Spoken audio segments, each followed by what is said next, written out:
अदालत के फिर से एक बार नए ऑर्डर आ गए हैं और इस नए ऑर्डर में बहुत ही बड़ी मुश्किल खड़ी हो गई है हस्बैंड के लिए, क्योंकि अदालत ने कह दिया है कि अगर अब वाइफ हस्बैंड के साथ उसके घर में रह रही होगी तो भी हस्बैंड को मेंटेनेंस देना पड़ेगा। तो दोस्तों, क्या कहा है अदालत ने इस ऑर्डर में और किस कंडीशन में ये चीज अप्लाई होगी, इसी टॉपिक के ऊपर आज की इस वीडियो में हम बात करेंगे। इस वीडियो को बिना स्किप करे पूरा जरूर देखना, कहीं से भी स्किप मत करना, ताकि पूरी जानकारी आप लोगों को ठीक से समझ में आ सके। और वीडियो शुरू करने से पहले मैं आप सबसे कहना चाहता हूं कि अगर आप मेरे इस चैनल पर पहली बार आए हैं या आपने मेरा ये चैनल अभी तक सब्सक्राइब नहीं किया है तो चैनल सब्सक्राइब करके नोटिफिकेशन बेल आइकन पर जरूर क्लिक कर देना, जिससे आने वाली सभी वीडियोस का नोटिफिकेशन सबसे पहले आपके पास पहुंचे और आप कोई भी वीडियो मिस ना कर पाओ। और अगर आपने अभी तक हमें सोशल मीडिया पर फॉलो नहीं किया है तो इस वीडियो के डिस्क्रिप्शन में मैंने हमारे सभी सोशल मीडिया अकाउंट्स के लिंक दे दिए हैं। इस वीडियो के डिस्क्रिप्शन में जाकर उन लिंक्स पर क्लिक करके आप हमें सोशल मीडिया पर भी फॉलो कर सकते हैं। तो चलो आज की इस वीडियो को आगे कंटिन्यू करते हैं।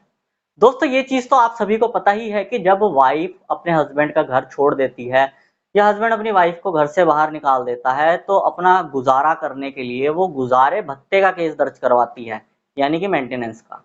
और हस्बैंड के ऊपर मेंटेनेंस का केस दर्ज करवा के वो हस्बैंड से अच्छा खासा पैसा ले भी लेती है।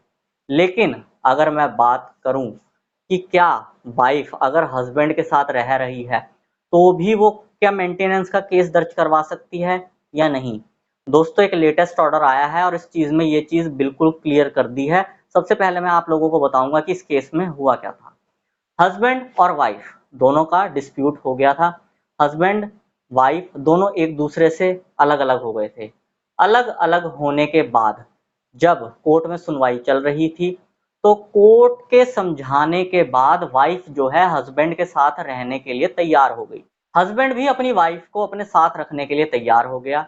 जब हस्बैंड और वाइफ दोनों का घर आपस में बस गया दोबारा से, उसके बावजूद भी मेंटेनेंस का केस खत्म नहीं हुआ। वाइफ ने मेंटेनेंस के केस को कंटिन्यू रखा और मेंटेनेंस जुड़ता चला गया। वैसे मैं आप लोगों को ये चीज पहले भी एक वीडियो में बता चुका हूं कि अगर वाइफ और हस्बैंड दोनों का मेंटेनेंस का केस चल रहा है और वाइफ कल को घर वापस आ जाती है तो मेंटेनेंस का केस खत्म नहीं होता, वो अलग से डिसमिस करवाना पड़ता है पिटीशन डाल के। नहीं तो वो केस चलता रहता है और जो मेंटेनेंस था वो एरियर के तौर पर खड़ा होता रहता है। वही चीज इस केस में भी हुई। हस्बैंड कोर्ट में जब इस चीज को लेकर पहुंचा कि मेरी वाइफ तो मेरे साथ रह रही है लेकिन मेंटेनेंस अभी भी मेरे ऊपर लगा हुआ है, मेंटेनेंस तो अभी भी चालू किया हुआ है, ये बंद नहीं किया गया है, तो कोर्ट ने मेंटेनेंस के केस को रद्द करने से साफ साफ इनकार कर दिया।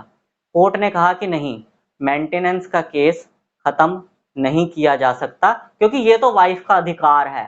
वाइफ चाहे साथ रह रही है चाहे नहीं रह रही, हस्बैंड की जिम्मेदारी बनती है वाइफ को मेंटेनेंस देने की। दूसरा पॉइंट दोस्तों सबसे बड़ा ये आता है कि कानून ये कहता है कि वो वाइफ जो अपने हस्बैंड द्वारा घर से निकाल दी जाती है, जिसके पास गुजारा करने के लिए कुछ नहीं होता, वो वाइफ अपने पति के ऊपर मेंटेनेंस का केस दर्ज करवा के गुजारा भत्ता ले सकती है। लेकिन यहाँ पर एक पॉइंट और जोड़ दिया गया कि जो वाइफ हस्बैंड के साथ रह रही है, इस ऑर्डर में ये चीज है कि अगर वाइफ अपने हस्बैंड के साथ रह रही है और हस्बैंड उसे गुजारा भत्ता नहीं दे रहा है डेली की जरूरतों को पूरा करने के लिए, तो भी वाइफ अपने पति के साथ रहते हुए भी मेंटेनेंस का केस उसके ऊपर दर्ज करवा सकती है। और अगर पहले से चल रहा है तो उस केस को कंटिन्यू रख सकती है और अपने पति से साथ रहने के बावजूद भी गुजारा भत्ता ले सकती है। दोस्तों, वैसे तो मैं आपको ये पॉइंट पहले भी समझा चुका हूं और अब मैं आप लोगों को फिर समझा रहा हूं, क्योंकि फिर से ये एक नया पॉइंट आकर खड़ा हो गया है यहाँ पर कि मेंटेनेंस एक बहुत बड़ी मुसीबत बन गया है हस्बैंड के लिए।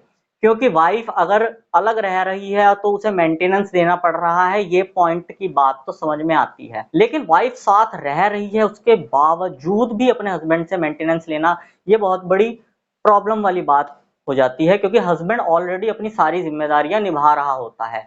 तो दोस्तों, मैं आप लोगों से इस पॉइंट पर एक ही चीज कहना चाहूंगा कि सोल्यूशन एक ही है कि आपका और आपकी वाइफ का कोई भी केस चल रहा हो, अगर उसमें मेंटेनेंस का भी केस दर्ज है या कोई भी केस दर्ज है, तो सबसे पहले आप सारे केसों को विड्रॉल करवाइए अपनी वाइफ से, फिर उसे घर पर वापस लेके आइए। क्योंकि बहुत सारे लोगों के साथ ये चीज हो चुकी है कि बिना केस खत्म करवाए हस्बैंड अपनी वाइफ को घर वापस ले आया, और घर वापस लाने के बाद हस्बैंड के ऊपर जो केस वाइफ ने दर्ज करवा रखे थे वो case as it is continue रहे और चलते रहे। उसके ऊपर कोई भी खत्म करवाने के लिए एक्शन नहीं लिया गया, जिसका खामियाजा हस्बैंड को बाद में भुगतना पड़ा। तो ये सबसे बड़ा पॉइंट है कि अगर आपका और आपकी वाइफ का कोई भी केस है तो सबसे पहले केसेस को खत्म करवाओ, फिर अपनी पत्नी को समझौता करके घर वापस लेके आओ, उसके बिना वापस लेकर मत आओ। बस दोस्तों, यही जानकारी आज की इस वीडियो में मैं आप लोगों को देना चाहता था। उम्मीद करूंगा आपको ये वीडियो पसंद आई होगी। अगर आपको ये वीडियो पसंद आई हो तो इस वीडियो को लाइक जरूर कर देना। इस वीडियो को बाकी लोगों के साथ भी शेयर कर देना ताकि बाकी लोगों तक भी ये जानकारी पहुंच सके। और अगर आप लोगों का मेरे लिए कोई सजेशन हो तो कमेंट बॉक्स में जरूर लिखना। मैं मिलता हूं आपसे अगली वीडियो में। Thank you very much.